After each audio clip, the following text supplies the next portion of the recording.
the regret I have is really not having, admitting, not admitting to myself that something was not right and not allowing myself to hit pause and, or to just navigate, or even just talk to someone.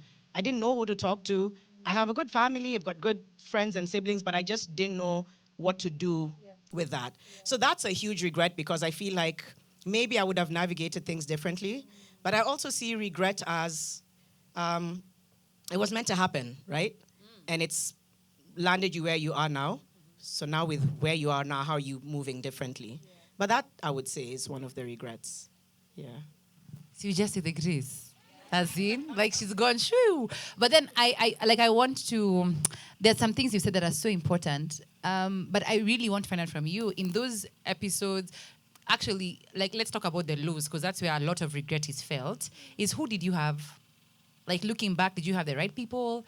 Or was it just vibes for, Guy, Janet, Shikilia, you'll get there. So who did you have? And knowing what you know now, what would you have wanted? Wow. I think what would I have wanted?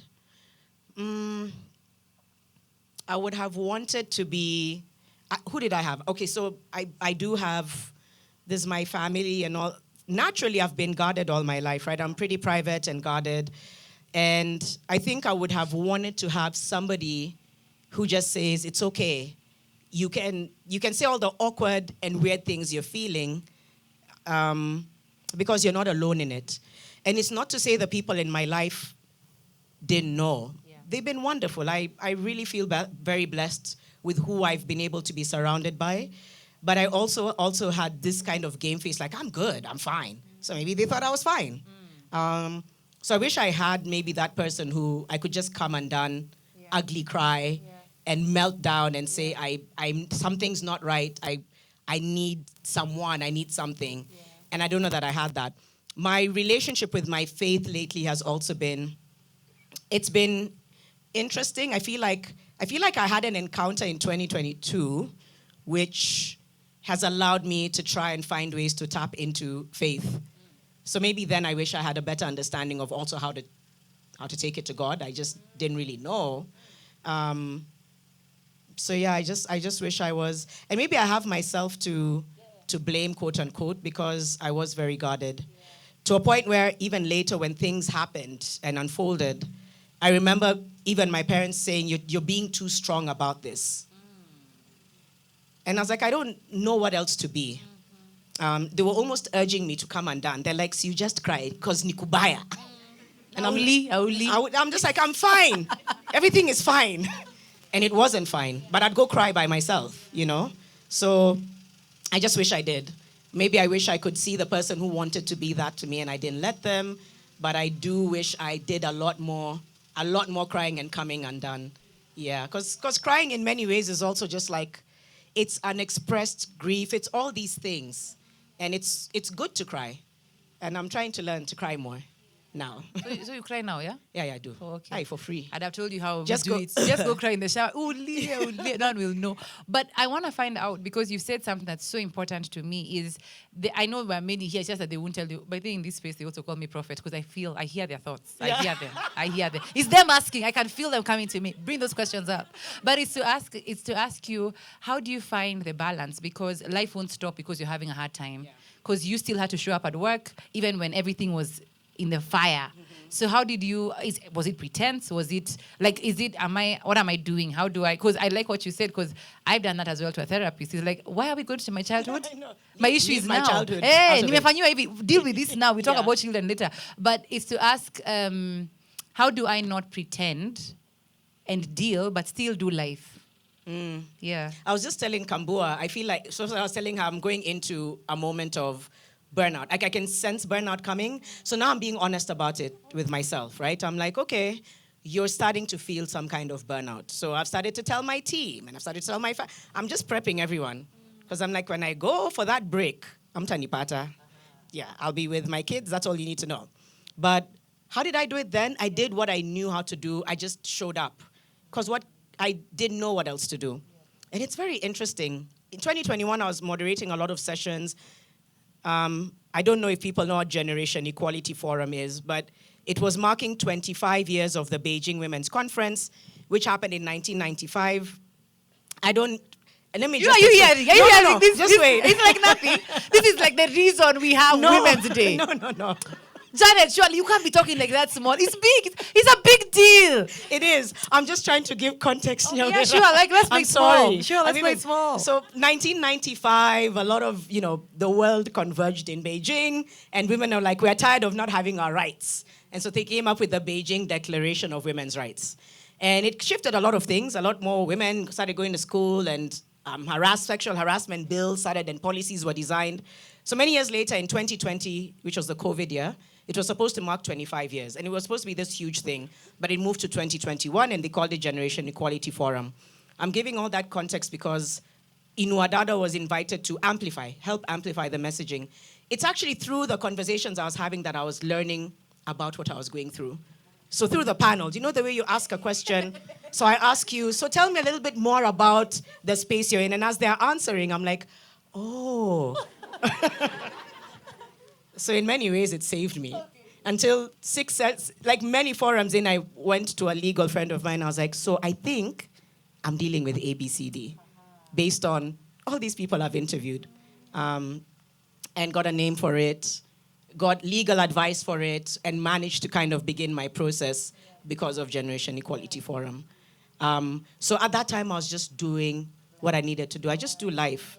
And I feel like as women, maybe it's changing, but we still kind of have to do life, right? You just have to, I just hope it's not gonna be like that for you guys for too long from here on out, because it's dangerous. I'm just gonna be honest, it's dangerous. It catches up with you, and then people expect you to be strong. So I also played into the, oh my gosh, you're so strong.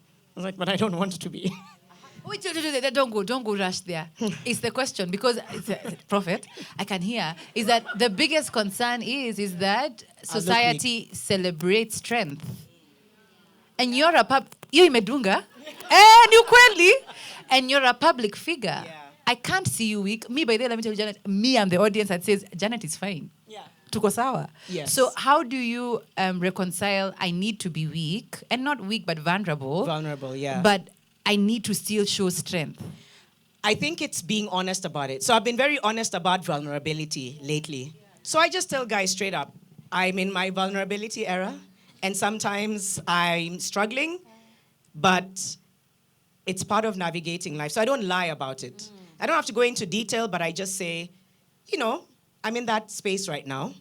And I'm how do you hold that tension between being in the space and vulnerable and still being strong? Vulnerability is a strength. By the way, let me tell you guys something. It's a scam. So many things about vulnerability being weakness, that's a lie. Yeah. Also about women getting older. Because there's a certain narrative that comes about when you get to a certain point, guys, it feels so good. And kumbe, they lie, because that's when you really begin to tap into your strength. Then you're like, oh, it's because you become unstoppable. Got it. Yeah, it's because suddenly you have your boundaries now. Suddenly you now know what you really want. It's a bit different for you guys. I feel like you guys are a lot more self-aware than a lot of us Janet, were. what I see at 19, there are some who are a bit older here also. Yes, but even those, let's say 19, 25, 26, 27, 30, a lot of the audience in this room, I feel like they're a lot more self-aware than a lot of us were at this age. So I think they'll do better than us. Because some of us had to wait to get to a certain point, then you're like, no. We were just saying a conversation about saying no. It's taken us so long to learn to say those things, and I think that's why they try to age you. But it's because, it's because now I know myself. So it's a very nice place to be able to even find strength in your vulnerability and to not be afraid of it. And to say, I'm a woman navigating, running a foundation and a business and raising kids. Not every day is easy. And parenting is the most beautiful thing in the world. It's also hard. And so it's not bad. It's hard. That's the difference. And it's being honest about those things. So if you're not honest with yourself, it catches up with you. What I can guarantee people for free, it will catch up with you. So you need to begin to sense it. You can. All of you know yourselves better than anyone. Even better than some of the people who you think know you. Your gut will tell you something is off. Sometimes we don't listen. I am an example of not listening to my intuition for the longest time until I was like, okay, now I'll listen to you. So now I do. And so when I'm in a room, whether it's here, whether it's the places I've gone to, I come as I am. I don't know how to come as anyone other than who I am. As an activist or an advocate or an author, all the things I do, I just try to come as I am. Being a news anchor for 10 years can make you very presenty. So you almost take that through life. How are you? I'm fine. Everything's fine. It's almost like a reflex. And then I realized it's performative, yeah? It's because it's an easy way to just get people off your back. So I also had to unlearn that. I had to unlearn TV. And it's not to say, it's just part of what you have to do. Because you have to go through the mess and then come on the news and pretend everything is fine. So in a way, you build a really different reality. Because for news anchoring, it's a survival skill. Because the world around you could be doing whatever it's doing. You have to read the news, you know. So all of those things I had to spend a lot of time unlearning and drawing from what I've learned from them, but also unlearning the dangerous habits of it. So now I just come as I am. I'll just tell people, yeah, I mean, I'm vulnerable, but it doesn't mean I'm not strong. I'm feeling down. It doesn't mean I don't have the best days of my life. I'm feeling sad. Doesn't mean I'm also not happy. I'm human, and I'm navigating the human experience. And I'm doing it the best as I can, and I extend grace to myself. You know, if I go way back to when I was a little girl, I was an awkward misfit. From when I was really young. Look like? That looks like, so I had this deep voice. As a child? As a child. Hey. No, it wasn't this deep, but I was called frog voice. Oh, that's very sweet, you guys. This is empathy. Don't lose it. Other rooms just laugh. They're like, oh. So, you're laughing. It's because I see just you. started to name it. That's empathy. That's empathy. I was called frog voice. So, because there would be these choirs and I'd have to sing and they're like, why can't you hit the note? I'm like, I don't know. So I was teased and bullied. And then I was just very awkward. I think the saving grace was my siblings. My sister's quite a number of years older. So I grew up with the two boys who are just like, they couldn't care less. They were just like, anyway, you have to do what you have to do. But it still made me a misfit. So couldn't go with the boys because they're like, you're still a girl. So just stay with us a bit, then just run away. So as things started happening in life, I was like, I am definitely winging it now. Debate helped me. I think I joined debate when I was in my teens, 14, 15, 16, started doing debate, high school. So by the time I got into media, I never thought I would ever get into it because I still carried those insecurities. And then I realized, okay, maybe that awkward girl is always going to be a part of you, but I just started to say, but you're gaining these things. You're beginning to do work that you love. So again, it goes to me when I go into these rooms. I'm like, what am I going to offer? And so I started saying, you have something to offer, which goes for absolutely everyone in this room right now. Because again, there's this division that people give you in your mind. If you're this person who's managed to do all this, then you're better than so-and-so. No, everybody in this room brings their own experience and smarts and brilliance, everyone in this room. And so I said, you can carry something into these rooms. You can carry your lived experience. You can carry the knowledge you've gained being a founder for the foundation, the work you've done. You can carry that. You might not have all the technical terms. You might not have all the PhDs, but what you do have is you have your lived experience. So go with that. And so that's what I do. I just go with my lived experience. Yeah. So no experience is useless? No experience is useless. Even the bad? Even the bad. How do I know the good from the bad? You fail forward. Okay, say again. It's like she said, Nyawira.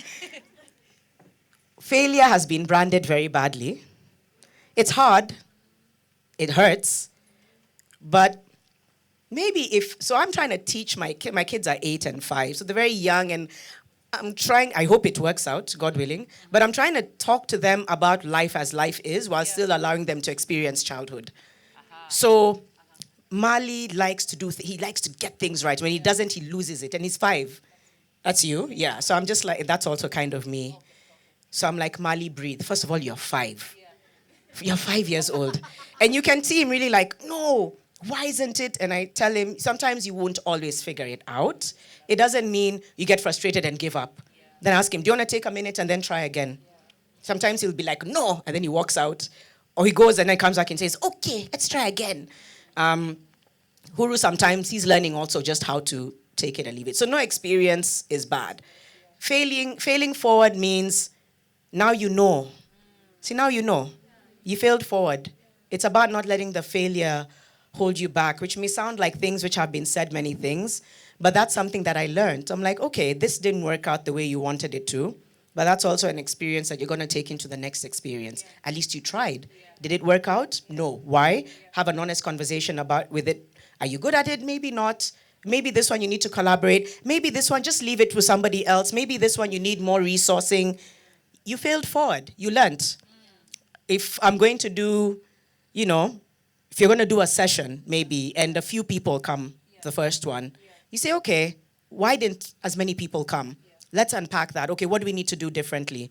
If it's in work, whatever industry you're in, it's failing forward. And I think once you have that mentality, it just gives you a bit more grace because it does hurt. It hurts when the failure feels heavy.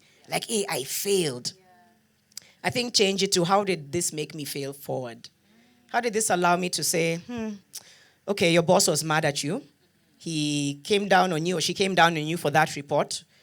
Do you really feel it was bad? Maybe it was. Why was it bad? Okay, let me rethink. Maybe take it to somebody who's a safe confidant, who understands it. And then you unpack and say, okay, maybe I can do a report better next time. And then you do that. And so failure is about failing forward. And that experience is, you can't really exchange it for anything. Because then you take that into the next thing you're doing. And now you have even makes you more courageous. You're like, what's the worst that can happen? Yeah, I'll fail. Maybe I'll fail less than I did before. And if you hear everybody's story about how they did what they do, a lot of people will say it was a lot of trial and error. We are very big on the viral factor, which I get it. It's where we are, it's who we are today. You do something, you go viral. And if you don't, then you're not doing something right. That's dangerous because it makes you doubt yourself. Not every moment can be or will be viral. But that's okay. Did you give it your all? Did you give it all your thought? Did you pour into it? Did you prep as best as you can? Okay. It got 2 views. Okay. Sawa. It's fine. Next time and next time. You just be consistent. And so that means you have to take away a lot of the pride you have. Because pride can stand in the way of you learning. I call myself a student of life. There's so many things I'm still learning. There's so many times I've had to check myself. Many times. In fact, I'm checking myself more now because you always are learning. We're in a different time. We're in a different space. There's certain ways you can't say things or do things that passed in the 90s and 2000s but are problematic today. So check yourself. Then be kind about it. You did and said something, okay, extend grace, hold yourself accountable, keep it moving. So don't see failure as the end of it, which I feel is, with KCSE and KCPE, you didn't get an A, B, or C, you failed. And it's very heartbreaking. It can really just make you feel like, so then what's there in life? So failing forward has been something that's really helped me keep an open mind in the things that I'm trying to do. Yeah. Yeah. I think of the many things I struggle with as a person is failing forward. Because I find that like an oxymoron. Yeah. How is there forward and I'm failing? Like, what am I doing here? But it's because of how failure was taught to us, right? To me particularly, you have failed. You have done a bad job. Yeah. Even I was told you failed. Okay. But you have to preserve yourself, huh? Love it. Because if you keep taking in, you failed, you're terrible, you're not good, why are you trying to break me? Those words can break. So number one, you just have to say, I don't deserve to be broken. That's not something. Wait. See. That camera needs to zoom in a bit. I really need to be turning to this guy. Okay. See, you've said why? See, you have to say it again. First, you've said preserve yourself. I need you to unpack what that means. Self-preservation. Yeah. Is it selfish? No. How do I know when there's a boundary where it becomes almost like self-idolatry? Where I'm choosing me all the time. It's me all the time. That's a very good point. I think self-preservation is holding yourself because you know you're at breaking point. So you also have to know yourself. And by the way, having conversations with yourself and looking within yourself, it's not often easy because a lot of the time we don't like what we'll find. But don't take too long there also, because naturally I feel like we're predisposed to self-loathing sometimes. So don't spend forever having a meeting with you. I'm very good at saying have a meeting with yourself. The first meeting I called to myself was in 2020. I put my sons to bed. I poured myself at the time when I was drinking a glass of wine. And I sat down with a journal for 3 hours. And I was like, I unpack everything. So I did that. I just wrote. I had a meeting. I was talking out loud to myself. I'm like, my sons are sleeping. There's no judgment. That helped me a lot. But also don't spend too much time because, and I know it's a delicate balance, because you don't want to go down a rabbit hole. Yeah. So maybe catch yourself when you're like, whoa, okay. You've unpacked what you could for that day and for that season. That's also okay. You've unpacked what you can for that season. If there's another one that needs way more unpacking, find the tools, because that might need a lot more support, psychosocial support, a friend group or family group that's a very safe space support. If you find yourself going down a rabbit hole, just catch yourself, extend grace, and pause for that. So self-preservation is not self-idolatry, because people think boundaries are selfish. We were not taught as well. We taught boundaries. Them, they know boundaries. No. How people in this room know boundaries? Janet, though, in my head, I'm 19. I'm like that girl. Okay. I'm that girl. To go same. But no, I wasn't taught boundaries. Yeah. Actively. So boundaries, failure, all of those things were not normalized for us. So we're having to take stock and be like, what can I make room for, and what is actually literally not serving me? Not in a way that's selfish, but in a way where I'm finding myself running on empty. You're just giving and giving and giving and pouring and pouring, and it's okay to pause. And you can communicate that not as saying, I need my boundaries. Because I know our folks will be like, Ati, what? The only boundary we know is Kenya. What is this madness? Are you Kenya? Are you Uganda? What are we doing here? But it's to say, I feel like I just need a minute. Give me some time. Just give me some time to recalibrate and make sense of some of the things I'm navigating. I was actually asked by my family, how much time?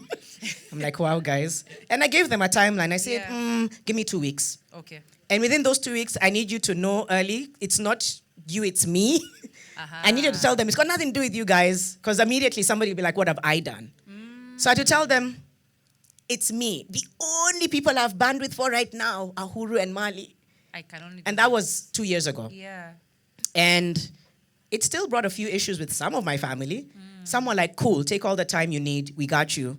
Others were like, eh? How selfish. Yeah. Yeah. But I say it's the difference between self-destruction and self-preservation. Yeah. So let me self-preserve the best way I know how. And right now, I just need a bit of silence. I need to hear myself think.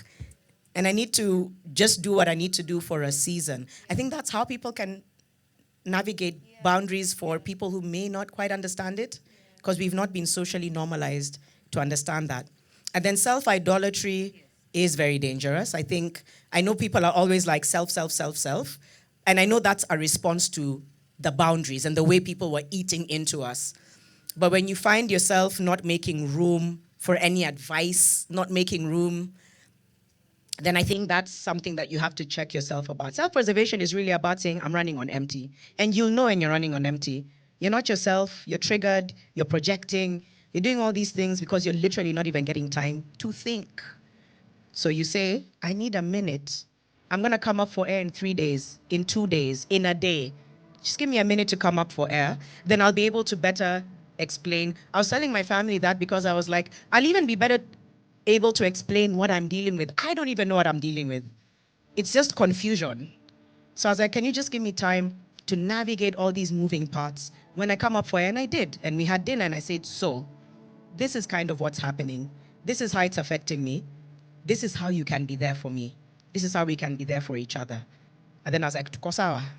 They were like, yeah, thank you for telling us. So I think it's okay to communicate. You'll always know when you're running on empty.